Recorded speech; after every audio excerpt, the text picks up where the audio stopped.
Bom, chegou a hora da gente falar de Thunderbolts com spoilers. E galera, vocês não fazem ideia, né, de como é que eu tava ansioso pra falar com vocês sobre esse filmaço. Esse é o vídeo. Thunderbolts é um dos filmes mais complexos da Marvel em termos de profundidade dos personagens, de referências às HQs, especialmente com relação ao Bob, né? Bob / Sentinela / Vácuo. Muita coisa pra falar. E também em relação ao nome verdadeiro desse time, que é Novos Vingadores. Sim, eu vou explicar pra vocês o asterisco, vou trazer pra vocês a ligação desse time com o Quarteto Fantástico e os X-Men. A cabeça de vocês vai explodir com essa análise completaça de um dos melhores filmes do Sam. Prepara a pipoca, vem comigo, vamos lá. Isso aí! É isso? A gente só dá soco e atira? Somos os Thunderbolts!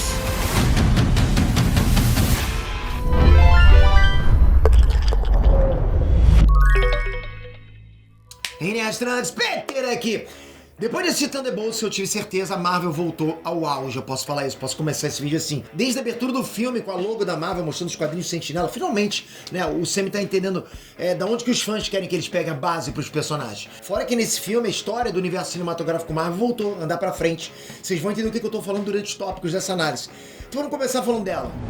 Condessa Valentina Alegre de Fontaine. Bom, a Valentina é uma das vilãs do filme junto com o Vácuo. E o que eu achei interessante é que os dois não são só vilões, né? Vilões genéricos. Eles são um pouco mais complexos que isso, como as pessoas são na vida real. Tem uma fala da Valentina no filme que ela diz que quando você sabe das coisas que ela sabe, você percebe que não existem pessoas boas e ruins. Existem pessoas ruins e pessoas ainda piores. Então o mundo da Valentina é um mundo com muitos tons de cinza.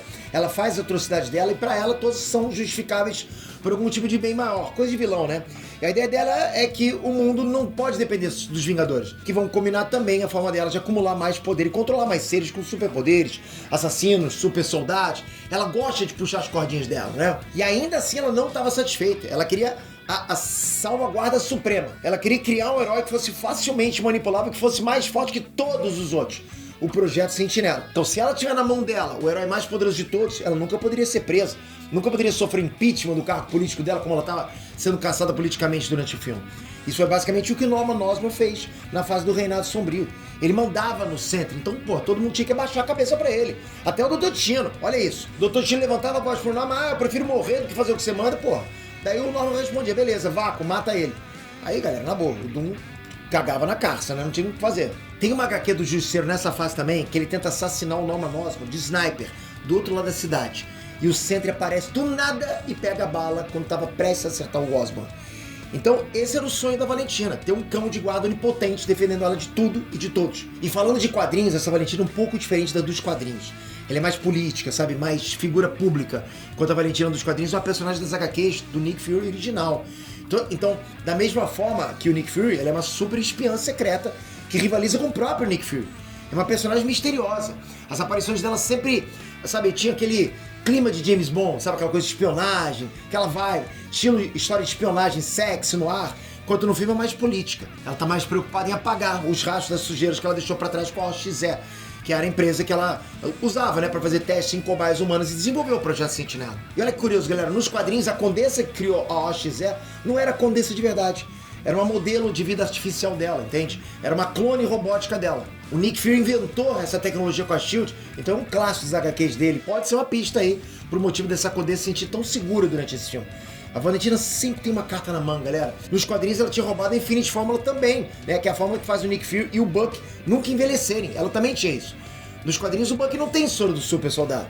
Enfim, mesmo depois dos assassinos da Condessa terem feito trabalho sujo de queimar todos os rastros da OXE, mesmo depois da Helena ter falado no final do filme que agora a Condessa tá na mão deles, ainda assim vocês podem esperar por mais coisas que a Valentina Allegra pode aprontar nos próximos filmes com tecnologia, com soros, com cobaias. Se o UCM tá tratando que algo do nível do Sentinela e do Vácuo pode ter sido criado em laboratório, então definitivamente a Condessa pode fazer qualquer coisa, cara. Isso é bem legal, é bem coisa de quadrinhos mesmo. Bob Sentinela Vácuo. Sem sombra de dúvidas, né? Thunderbolts fez um trabalho absurdo com Robert Reynolds, com Bob Reynolds. E eu falo do Bob mesmo, cara, da forma humana dele, porque nas HQs a gente só viu mais do Bob na HQ de origem dele, que mostra ele vivendo uma vida normal depois de ter apagado a memória de todo mundo do planeta, né? Que ele era o centro. Todo mundo do planeta esqueceu que ele era o centro. Aí tava lá, ele fazendo uns hambúrguer na chapa. Inclusive ele apagou da memória dele mesmo sobre tudo relacionado ao Sentinela. Essa foi a única forma de fazer o Vácuo deixar de existir. Porque pensa, cara, as sombras só existem porque a luz existe. Entende a analogia disso? E durante essa HQ, ele começa a relembrar do Sentinela, isso traz o vácuo de volta. Então, aos poucos, ele e os outros heróis vão relembrando. E aos poucos, o Bob vai se transformando no Sentry.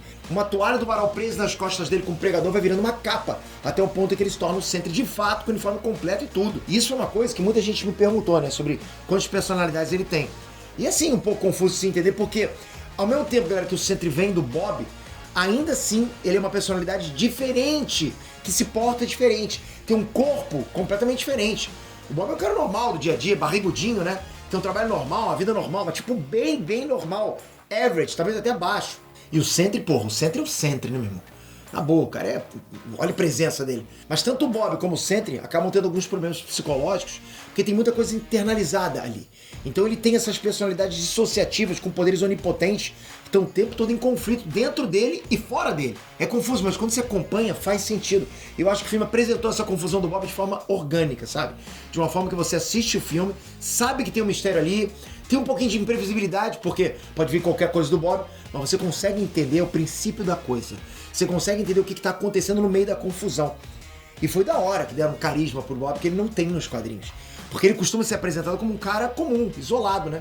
Ou um cara extremamente doido e adormecido. É assim que o Bob é nos quadrinhos. E no filme não é assim. O Bob é um cara da hora, pô, é um cara bacana. Você gosta de ver ele em tela, mesmo ele sendo só um cara normal, né? Sabe? Um cara de boa. É um cara que rouba a cena, percebe? Toda vez que o Bob aparece, pô, maneiro ver o Bob. Então não é como se você jogasse o personagem no lixo, se ele não for ou o Sentry ou o Vácuo, ou o Void. Ele continua sendo um baita personagem, mesmo sendo um cara comum. Olha o que o Sam fez. E esse, pra mim, é um dos maiores acertos do filme. Fazer o Bob ser um personagem que todo mundo goste.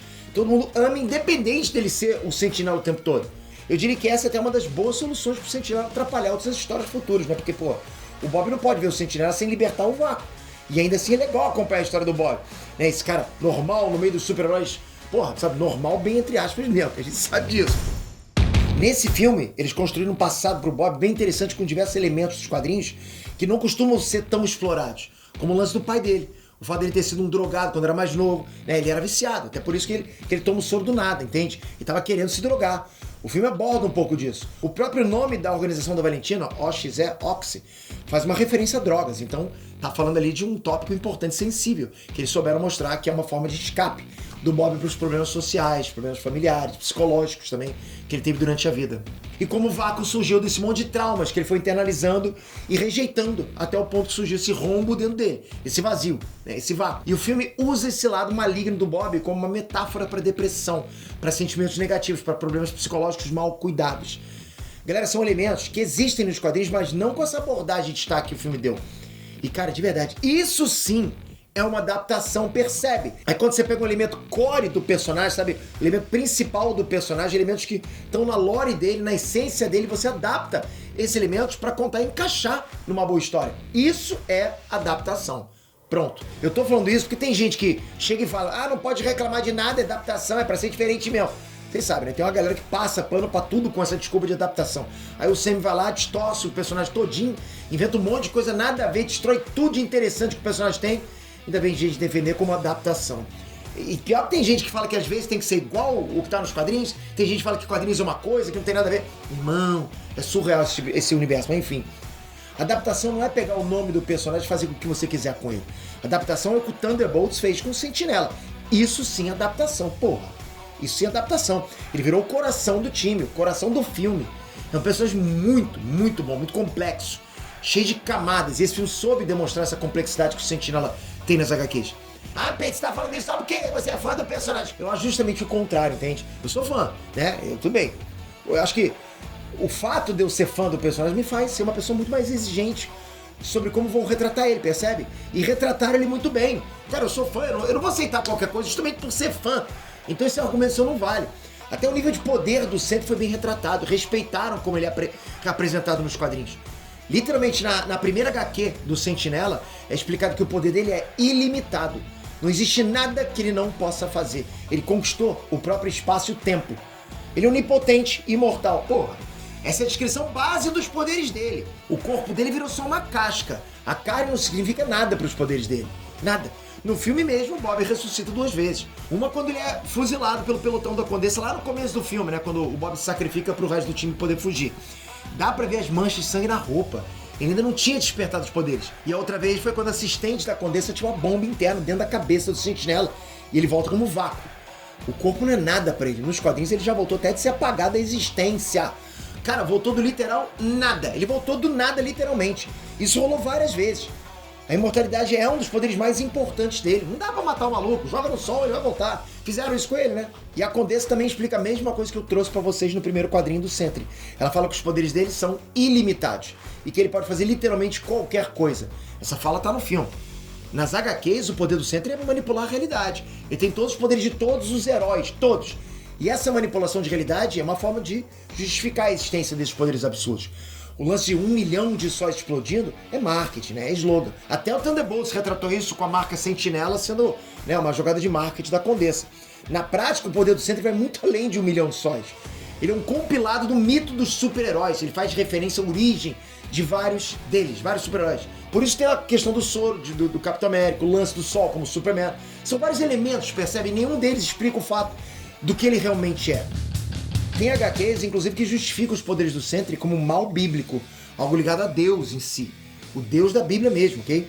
É por isso que no filme você vê o Vácuo fazendo coisas inexplicáveis. O Vácuo transforma todo mundo em sombras. Depois o Bob traz todo mundo de volta do jeito que eram. É um poder sobre a própria realidade. Cara, não tem como você comparar isso com o Superman, por exemplo. Tem muita gente que compara, né? Mas pensa um pouco, na boa. Como você vai comparar um kryptoniano, um alien, que é uma bateria solar, ok? Que pega energia solar, com um ser que é mais poderoso que a Marvel inteira e tudo que ele quer, a realidade se dobra pra realizar. O cara pensou, a realidade faz acontecer. Por isso que no filme, galera, a Condessa diz que o Sentry é mais poderoso que todos os Vingadores juntos e o Sentry vira pra ela e fala que ele é um deus então, já que nos Vingadores tem pelo menos um deus, o Thor. E quem lê HQ sabe que o Sentry já humilhou o Thor várias vezes. O Thor já tomou surras humilhantes pro Sentry.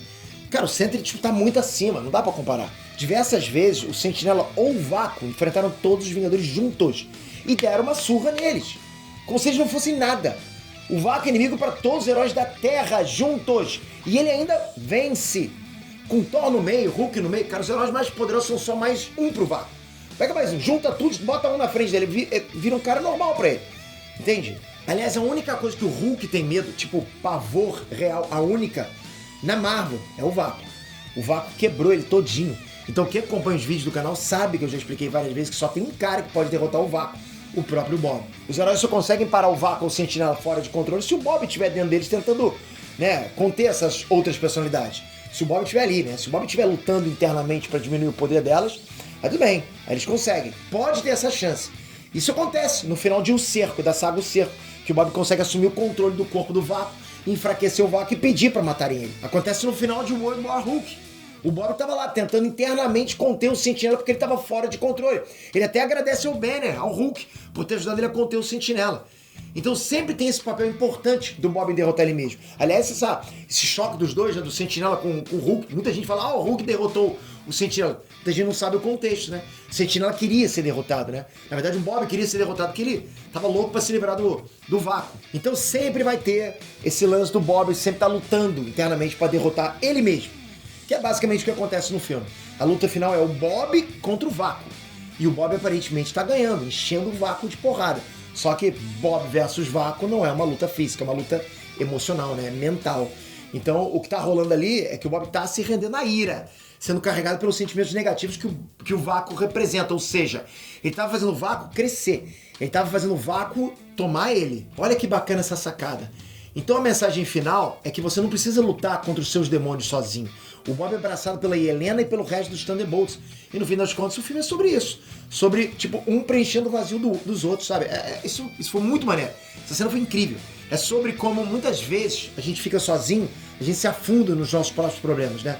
Na nossa maré de sentimentos negativos e muitas vezes a gente só precisa de um abraço. Precisa de alguém para estender a mão pra gente e dê pra gente um propósito positivo pra vida. Algo pelo qual vale a pena lutar. Algo pelo qual vale a pena acordar, né? Pelo qual vale a pena existir. Foi o que aconteceu. Então, cara, do início ao fim do filme, o Bob é escrito magistralmente bem. A personalidade dele, ou melhor, as personalidades dele, né? O backstory, os poderes, a mensagem, a forma como o Vácuo foi derrotado com os Thunderbolts salvando o Bob. Eu gostei demais da ideia de fazer os Thunderbolts entrarem na escuridão, entrarem lá, né, no plano das memórias, aquele plano onde a negatividade infinita de todo mundo se conectava. É uma parada bem de filme de terror mesmo. E tudo com base nas HQs. Esse plano mental com as memórias do Bob existe nas HQs, né? Numa das lutas que o Vácuo estava tendo contra todas as equipes de heróis da Marvel juntas, a Emma Frost estava junto com o Bob dentro da mente dele, tentando juntos achar uma forma de conter o Vácuo através das memórias dele. E assim, galera, como eu falei, se o Bob não ajudar muito, geralmente a coisa acaba bem feia para telepatas. Por mais poderosos que eles sejam, como, por exemplo, Emma Frost, Professor Xavier, não dá. Porque o Vácuo é um ser que existe e atua em todos os planos, físico, espiritual, mental, não importa. O Vácuo vai te humilhar em qualquer lugar que você aparecer. E o filme mostrou todas essas esferas de atuação do Vácuo, né? Criou um baita vilão, um baita herói, respeitou o material base dos quadrinhos e fez uma adaptação incrível. Até aquele negócio do Vácuo transformar as pessoas da cidade em sombras, né? As pessoas subindo do nada, aquilo tem na HQ original dele. Então você vê que os caras foram de cabeça no material do personagem. Não tem como você assistir Thunderbolts, que é não parabenizar a Marvel por isso. Simplesmente, quem fala que tem que ser adaptado igual que tá nos quadrinhos, fizeram, ok? Thunderbolts. Bom, os Thunderbolts nas HQs sempre foram uma equipe que nunca teve um conceito super bem definido, sabe? Cada encarnação dessa equipe muda totalmente os membros, o propósito da equipe. Na maioria das vezes a Marvel Comics só aproveita o nome Thunderbolts e cria um novo time com uma história nova. Geralmente assim. Tanto é que nenhum dos personagens desse time tinham sido membros dos Thunderbolts nas HQs até antes do anúncio do filme.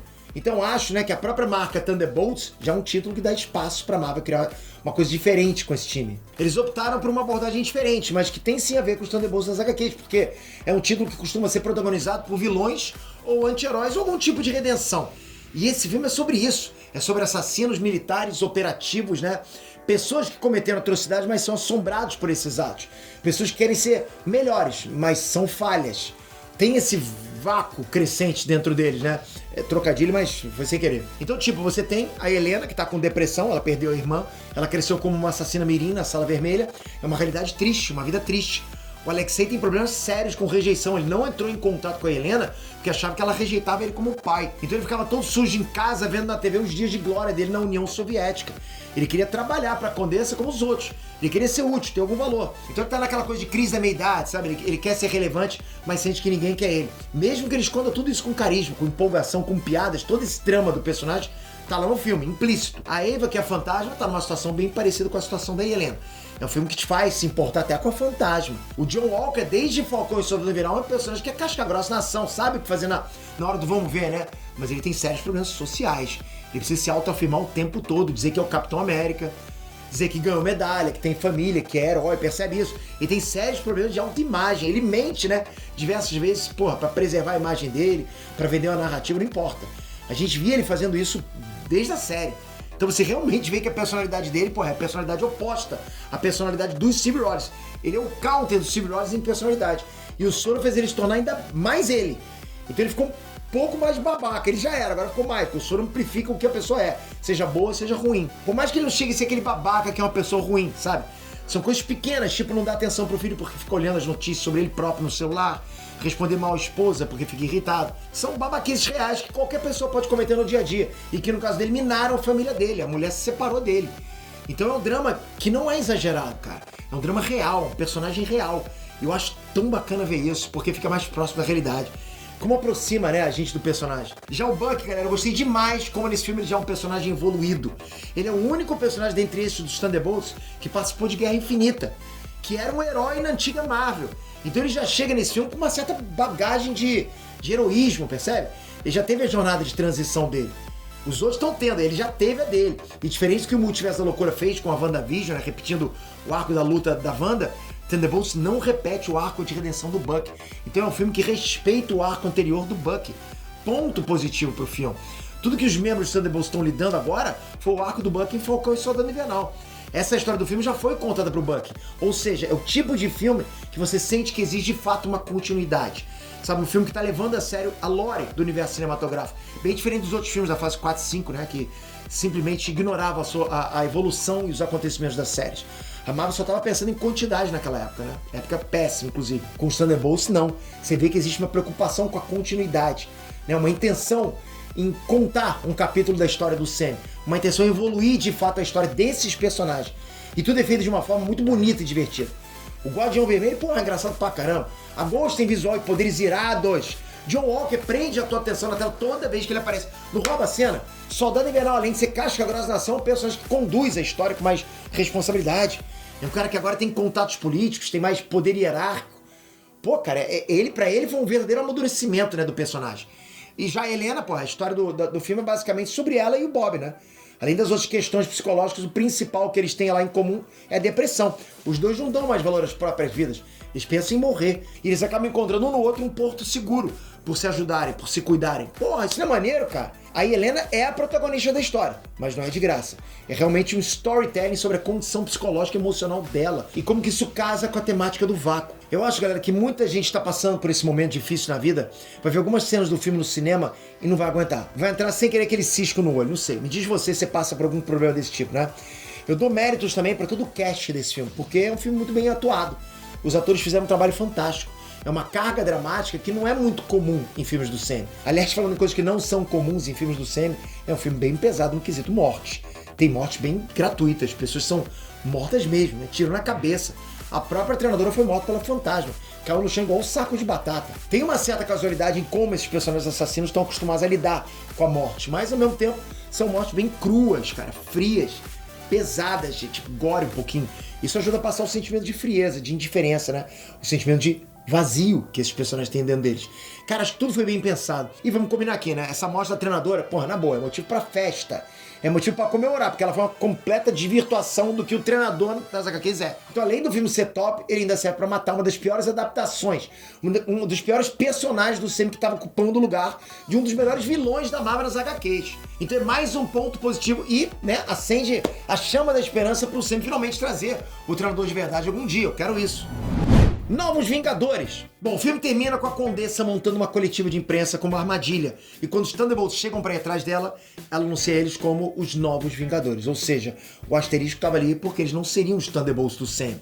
O filme finaliza com o título mudando para Novos Vingadores, que é uma teoria que eu já tinha trazido para vocês aqui no canal, inclusive, né? Dentro do filme, Thunderbolts era a escolinha de futebol que a Helena fazia parte quando era criança. Era um time de perdedores empolgados, basicamente. Basicamente era isso, né? Então é uma referência divertida, que tá no roteiro que te convence de que esses personagens têm uma vida prévia fora das telas. Então é legal, beleza. Eu acho que a ideia deles serem, na verdade, os Novos Vingadores faz todo sentido. Primeiro, pelo momento que casa bem, porque os Novos Vingadores nos quadrinhos surgiram porque os Vingadores tinham se separado. Né? O time tinha debandado. E esse grupo aleatório de heróis acaba se juntando para conter uma fuga de super vilões da prisão. E o Bob tava lá dentro da prisão, né? Se punindo porque tinha matado a própria mulher. Apesar de ele ter ressuscitado ela sem nem saber que ele tinha feito isso. Então os Novos Vingadores é a introdução do Sentinela aos Vingadores nas HQs. É uma equipe que tem heróis mais urbanos, porra, Wolverine, Luke Cage, Homem-Aranha, Mulher-Aranha. Porra, senhora equipe top, né? Teve inclusive uma época que o Bucky assumiu o manto de Capitão América e fez parte do time também. O Luke Cage liderou os Vingadores por um tempo.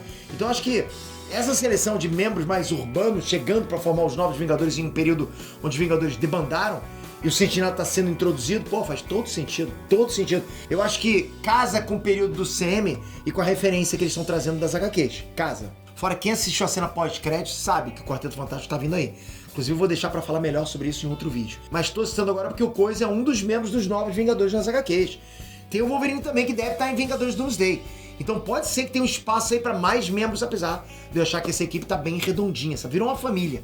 E esse filme dos Thunderbolts deu muita química pra eles, muito. Aliás, outra coisa que eu achei que funcionou muito também foi depois do final do filme mostrarem todas aquelas capas de revista aparecendo. Revista Times, coisas desse tipo, porque aquilo seria muito real. E te fez perceber o quão pé no chão esse filme é, a ponto, pô, de você tá vendo a importância de uma coletiva de imprensa. A importância que as revistas estão falando sobre os Novos Vingadores. Cara, isso é uma parada tão maneira, tão bacana, te faz ver o panorama geral desse mundo. Mas por algum motivo, quase nenhum filme da Marvel faz isso. Enfim, galera, na minha opinião, esse é o melhor filme da Marvel desde o Ultimato. Óbvio que a gente teve também filmes que hyparam mais a gente como fãs, tipo Homem-Aranha No Way Home, Deadpool e Wolverine. Mas na minha opinião, Thunderbolts é um filme que em qualidade está competindo com Guardiões da Galáxia 3, que até agora eu acho que todo mundo concorda que seja o melhor filme desde o Ultimato, né, em termos técnicos.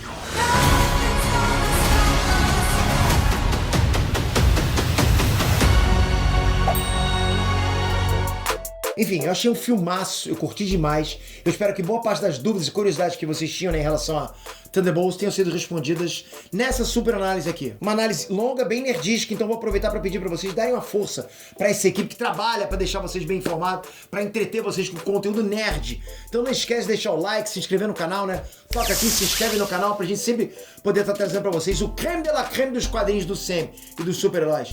Conto com a sua inscrição, com o sininho ativado. Obrigado de coração por isso, galera. Até a próxima. Fui!